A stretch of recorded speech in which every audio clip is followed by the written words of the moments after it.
Helen, you've been intimately involved in bringing rugby into the inner cities and inner city parts of London. Tell us about the work you've been doing now.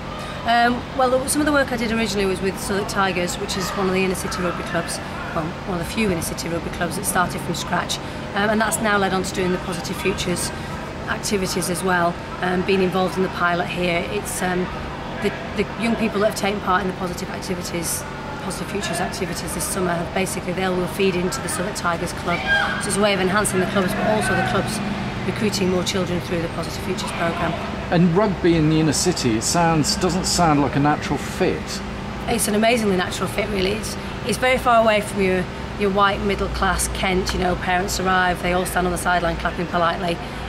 It's literally kids arrive a lot of the time on their own, without parents to start with, and it takes a while to build up that family atmosphere that the atypical rugby club would have. But Southwark Tigers have succeeded in doing that. Parents are now involved in coaching and delivery, carting kids around, getting the food ready for them, opening the tuck shop, all the normal bog standard things that you would expect from a rugby club. And the Positive Futures activities have meant that more kids are exposed to being able to do that.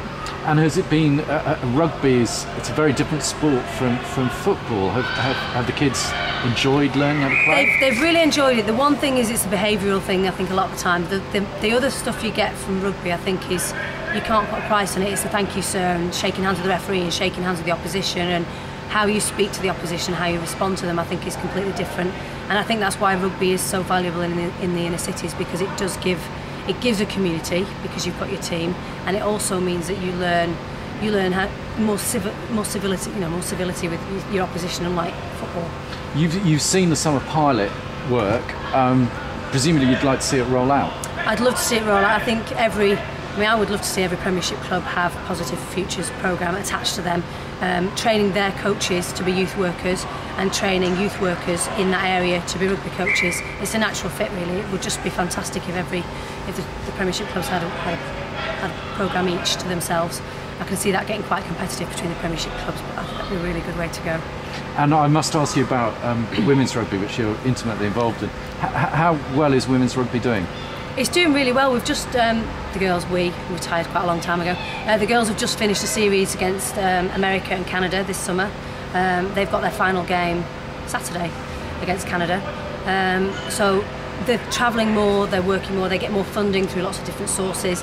The England development teams are coming further and further down the age ranges. I think the last time I looked it was under 12s. There's lots of development that goes on in clubs.